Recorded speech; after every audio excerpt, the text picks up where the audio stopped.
Arafat का मैदान, यही वो जगह है जो आने वाले मैदान हश्र का आईना है, जहां एक दिन हम सबको, पूरी इंसानियत को जमा होना है।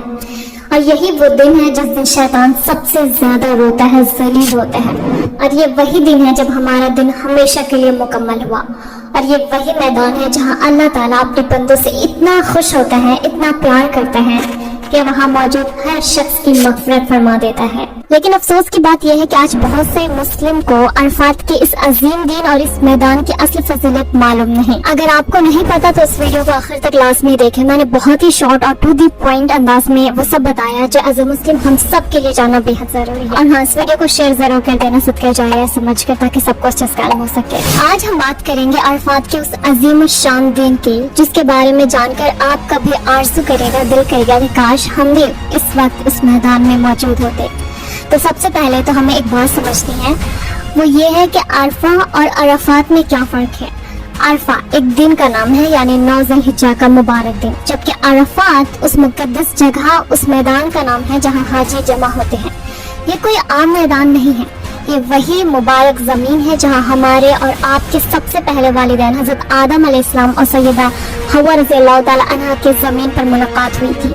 जब वो जन्नत से जमीन पर उतारे गए और सालों तक एक दूसरे की तलाश में थे, तो इसी अरफात के मैदान में जबल रहमत यानी रहमत के पहाड़ के पास वो एक दूसरे से मिले थे और यही उनकी तौबा कबूल हुई थी। सुभान अल्लाह, इसे रहमत का पहाड़ भी कहा जाता है। हमारे प्यारे नबी हज़रत मोहम्मद सल्लल्लाहु अलैहि वसल्लम ने फरमाया, अल हज्जुल अरफा, यानी हज अरफात ही का नाम है।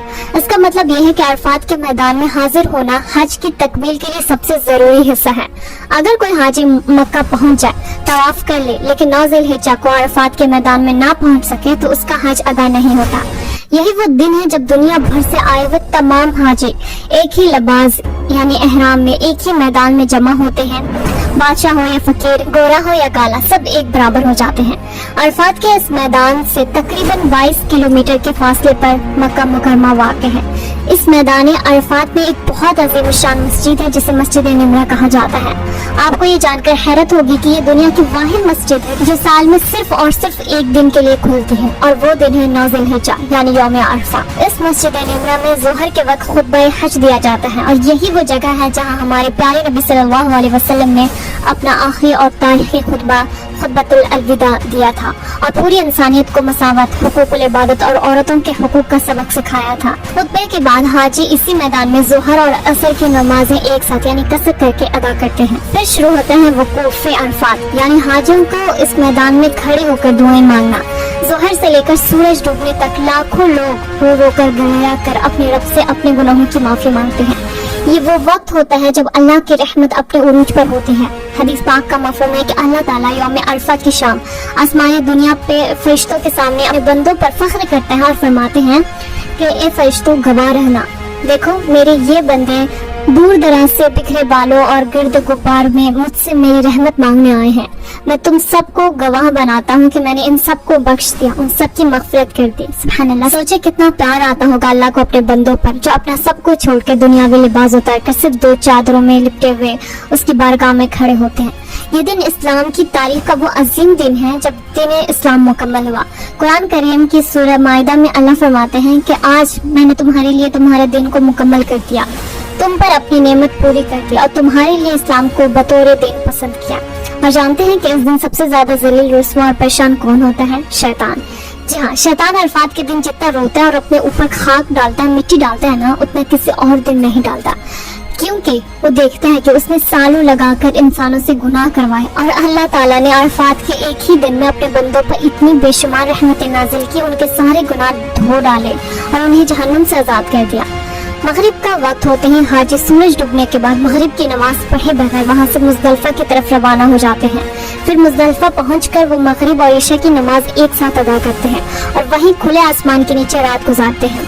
अब सवाल ये पैदा होता है कि हम और आप जो इस वक्त अरफात के मैदान में मौजूद नहीं हैं, हम क्या करें? क्या हम उस दिन की बरकतों से महरूम रहेंगे? तो नहीं, बिल्कुल नहीं। अल्लाह के नबी ने फरमाया, سب سے پہلا کام ہے عرفہ کا دن کا روزہ۔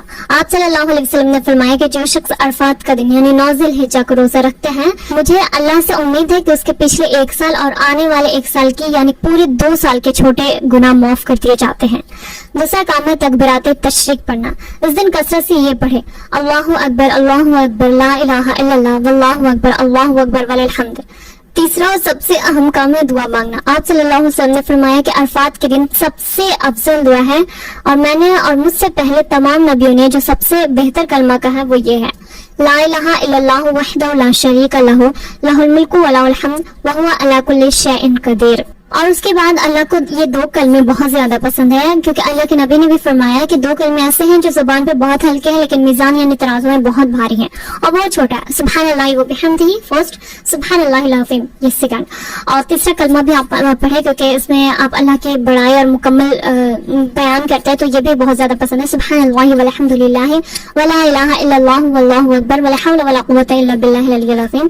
اور آخر میں درود شریف، اس سے کثرت سے درود ابراہیم پڑھیں جو ہم نماز میں پڑھتے ہیں، انشاءاللہ ہم سب کی دعائیں قبول ہوگی۔ اور آپ صلی اللہ علیہ وسلم نے فرمایا عرفات کے دن سے بڑھ کر کوئی دن ایسا نہیں ہے جس میں اللہ تعالیٰ اتنے زیادہ لوگوں کو جہنم سے آزاد کرتا ہے، سبحان اللہ۔ تو سوچیں ایک دن ایسا آتا ہے جب زمین پر لاکھوں لوگ ایک میدان میں جمع ہو کر صرف اللہ کو پکارتے ہیں، اور یہی وہ منظر ہمیں آخرت یاد دلاتا ہے۔ آج اگر ہم دنیا میں ہیں، کل ہمیں بھی اللہ کے سامنے کھڑا ہونا۔ اللہ تعالیٰ ہم سب کو مکہ، عرفات اور حج کی سعادت نصیب فرمائے۔ کامنٹ میں لکھ کر ویڈیو کو شیئر